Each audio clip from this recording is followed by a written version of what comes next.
Hello everyone, Speedrunner 0 to 18 here, and welcome to the first episode of the Pokemon Leafgreen speedrun analysis, where we see how fast a Pokemon can potentially beat the game. This series won't be like my previous 386 speedrun challenge series, since this series will have similar rules to the yellow speedrun analysis series. Since this is the first episode of the Leafgreen one, I'll go over the rules in real time and then leave them in the description for future reference. 1. Only starter in battle. If someone else is forced out, it is an immediate reset. 2. No items in battle. Held items and pokeballs are allowed. 3. No TM32 Double Team until level 100. 4. We start the game with perfect IVs and the nature and ability of our choice. 5. The Pokemon are timed with real time upon defeating the champion. 6. The game is played on 3 times speed, since Leafgreen runs a lot faster than Yellow does. So, for the very first episode of the Leafgreen speedrun analysis series, we'll be starting with our very first Pokemon in my old 386 series, Sealeo. Sealeo is a water-ice type Pokemon introduced in Gen 3. Its move pool isn't the most diverse, but it does get access to some interesting moves like Body Slam, Earthquake, and tons of ice and water moves. Sealeo also has great HP, awful speed, and okay everything else. What's different about Gen 3 compared to Gen 1 is the option for move tutors. Sealeo could get Rock Slide, Mimic, Double Edge, or Substitute if it needed it. I will just say right now, the move tutor for Body Slam is only available in the post game, so that move will only be accessible via level up. If you're interested in this series and would like to see more, please like, comment, and subscribe. It really helps a lot in our journey to 1,000 subs. Now, let's get into it. 3, 2, 1, go. The time of these Leafgreen runs will start upon loading the save file I made beforehand.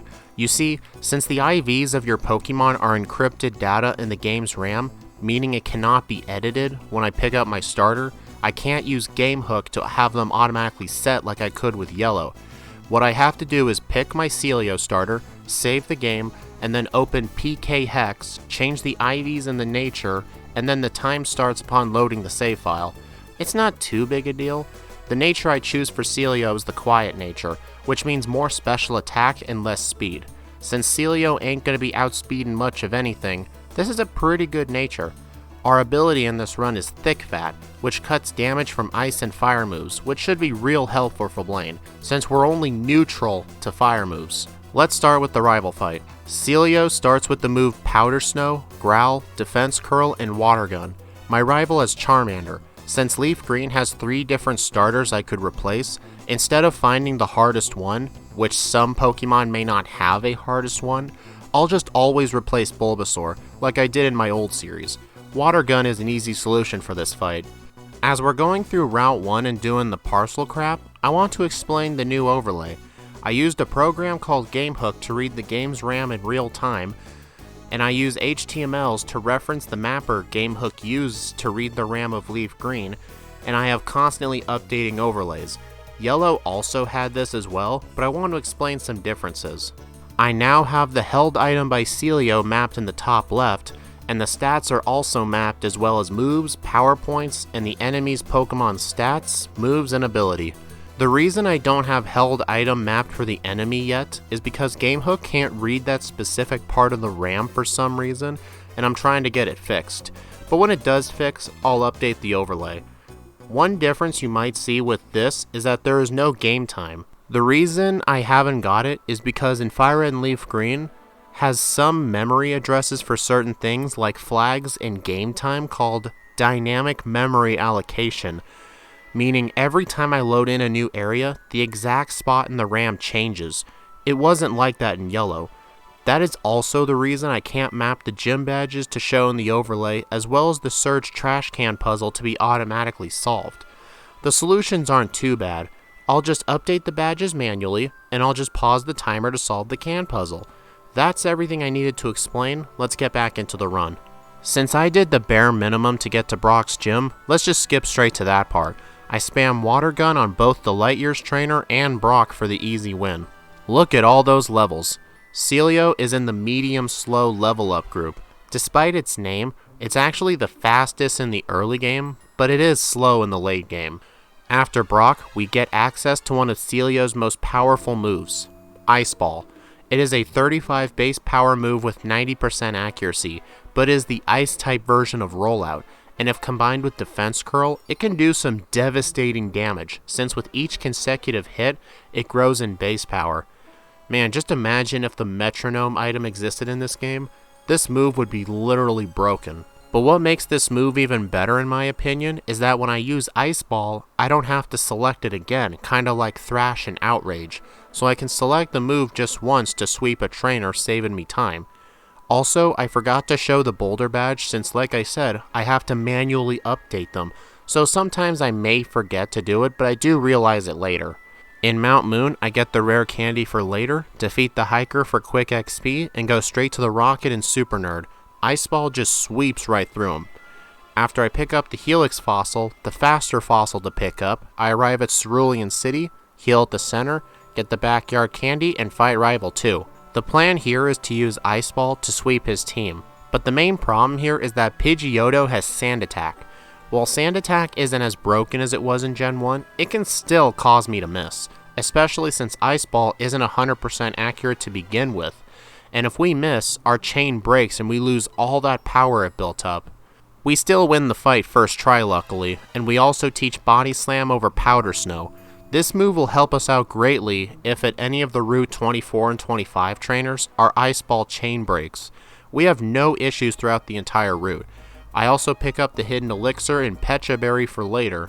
Since we can't heal in battle, berries are going to be our best friend.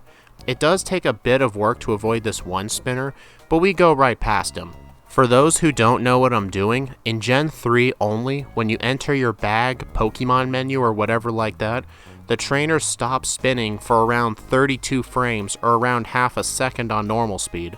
On 3x speed, this is still difficult to perform, but you get good at it. There's not much risk of encountering a spinner. After getting the SS ticket, I spam Body Slam on the Innocent Bystander, heal at the center, and fight Misty. On her, I use a Defense Curl first to double the base power of Ice Ball, and then I use it. Just look at the damage I'm dealing. I do get confused on this fight, but since I picked up the Person Berry just outside of Mount Moon near the center, we get cured right away. Sweet. On Route 6, I pick up the Hidden Rare Candy and Citrus Berry, teach Water Pulse over Water Gun for a better water move, defeat the Campus Trainer with the Raticate. In Leafgreen, the girl with the 3 Pidgeys is an optional trainer.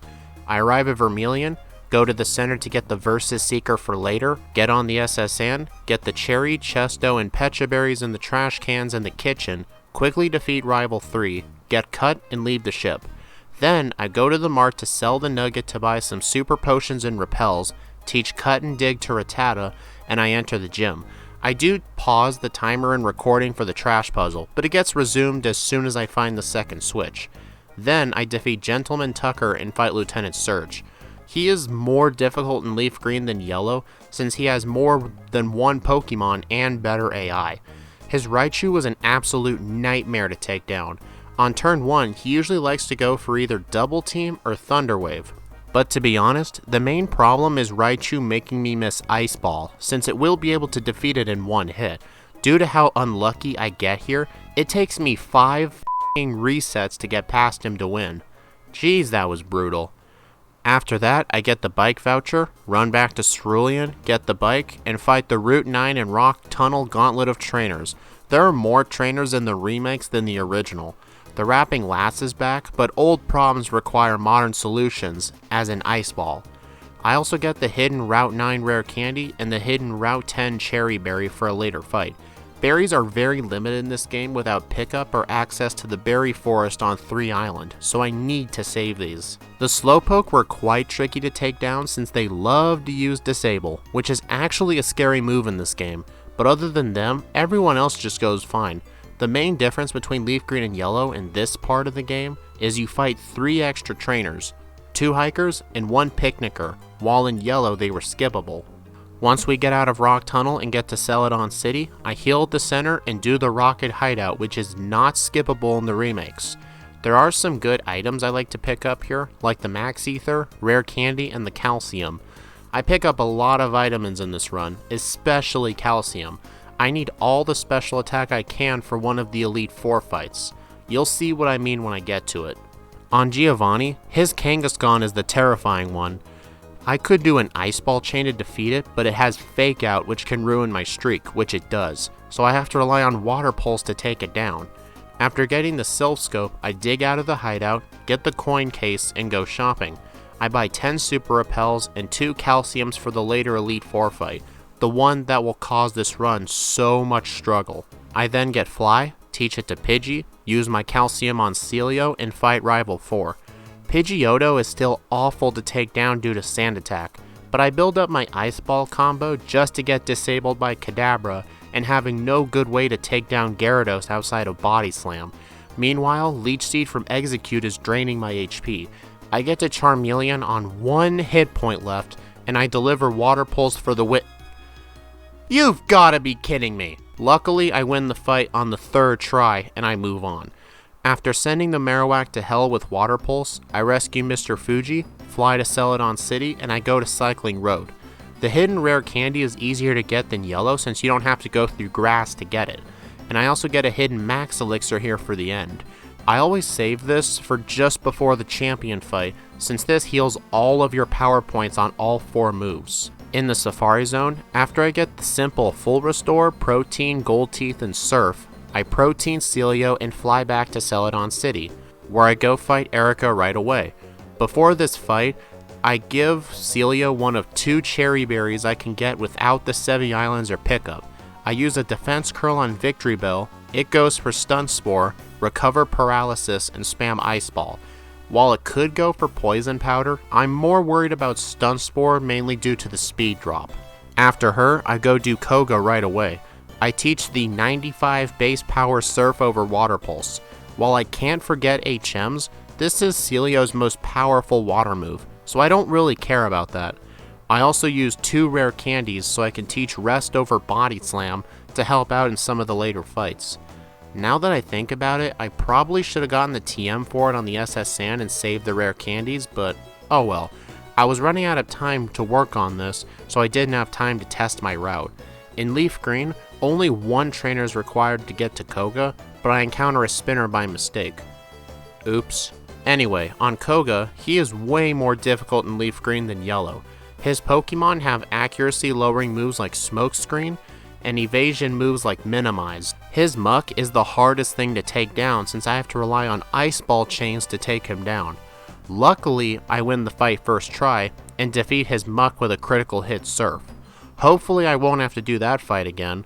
Then I get the HM for Strength, fly to Pallet Town, surf to Cinnabar Island, and enter the mansion. I get the Calcium that is on the 2nd floor, and I try to fight Scientist Braden to get the rare candy he guards, but for some reason, I used Ice Ball on a Steel type, and I ended up dying to him, forcing a reset. Damn it, where did I last save? Fuck! Okay, 4 resets later, I end up where I was before, spam Surf on the bastard instead, get the rare candy, the Carbos, and the secret key, and dig out. While here on Cinnabar Island, I go fight Blaine right away. He takes several resets due to bad luck with Fire Blast or critical hits. After those resets, I changed my strategy last minute, and on Arcanine after a Surf, he'll go for a Hyper Potion, and during that time, I'll use Rest and recover with my Chesto Berry to increase my chances of survival. Even with Thick Fat, Sealeo's low speed is really starting to affect her chances of a good time. Now, let's get to Saffron City as we enter Silphco. We do more than just the bare minimum here. After getting the card key, I end up getting a rare candy, a Carbos, 2 protein, and 2 calcium. I used all the vitamins on Sealeo and then fight Rival 5. At least from here until the champion fight, Pidgeot does not have Sand Attack, so this fight is pretty easy, especially since Alakazam no longer has disabled to f*** up with Ice Ball.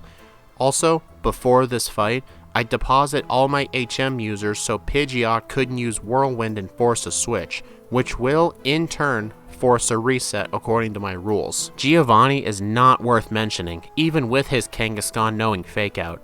I then use the PC nearby to heal Sealeo, get my HM users back, cause existential damage to the Silphco building, and go fight Sabrina.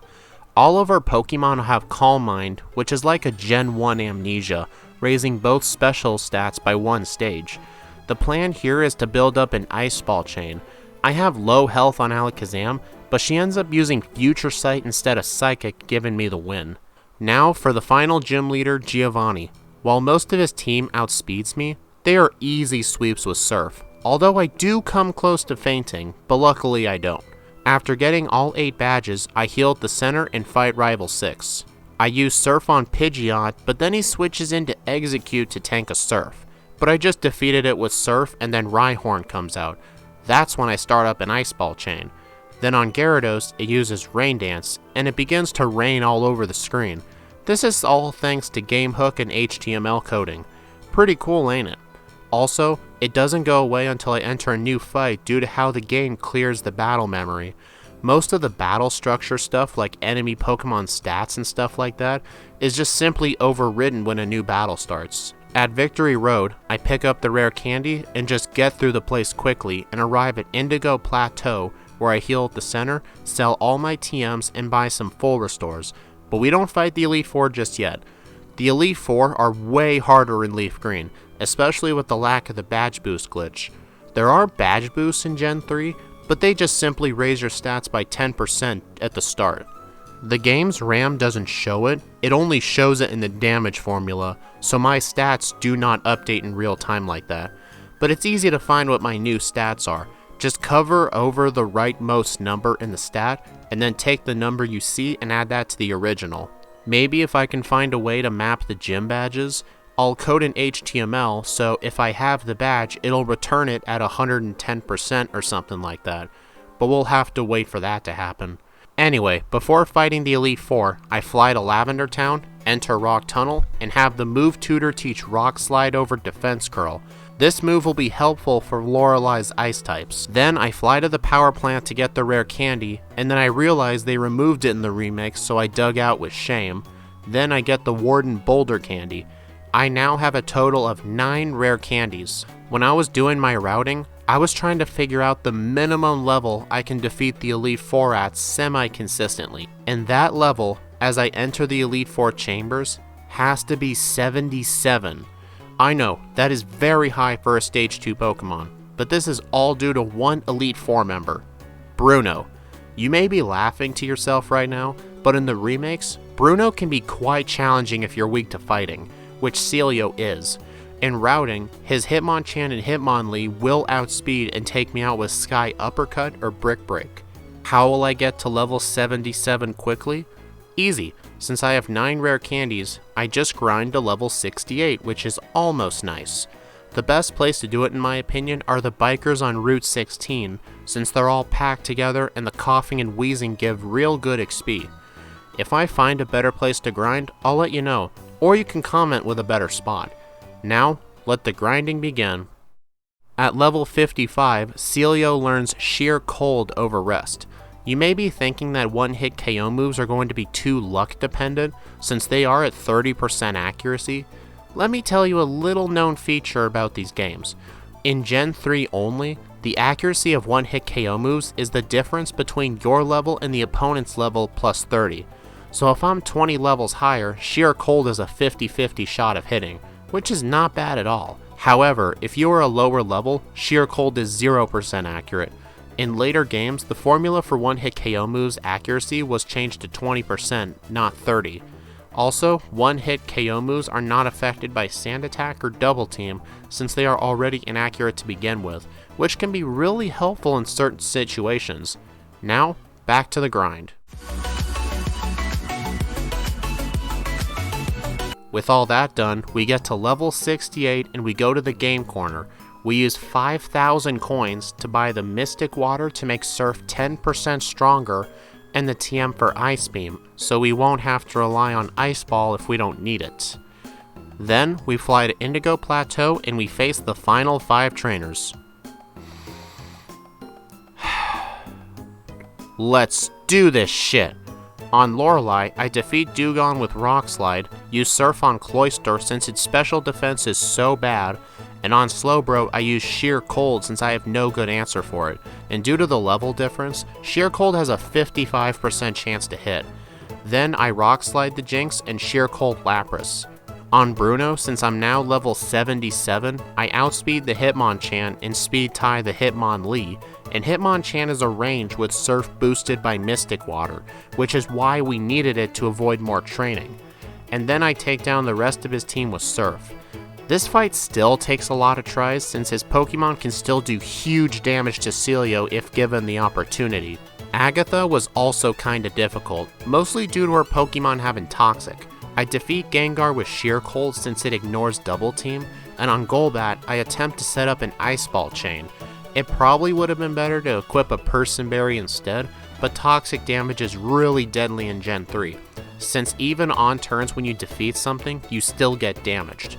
If the Ice Ball chain were to break, I'll just spam Sheer Cold on Gengar and Surf the Haunter. Now to Lance. His Gyarados goes down to Sheer Cold, and on Aerodactyl I defeat it with one Surf, and then spam Ice Ball on the rest of his team. I had my second Cherry Berry equipped since his first Dragonair is most likely to use Thunder Wave, and I really hate paralysis during an Ice Ball chain. And now, the Champion.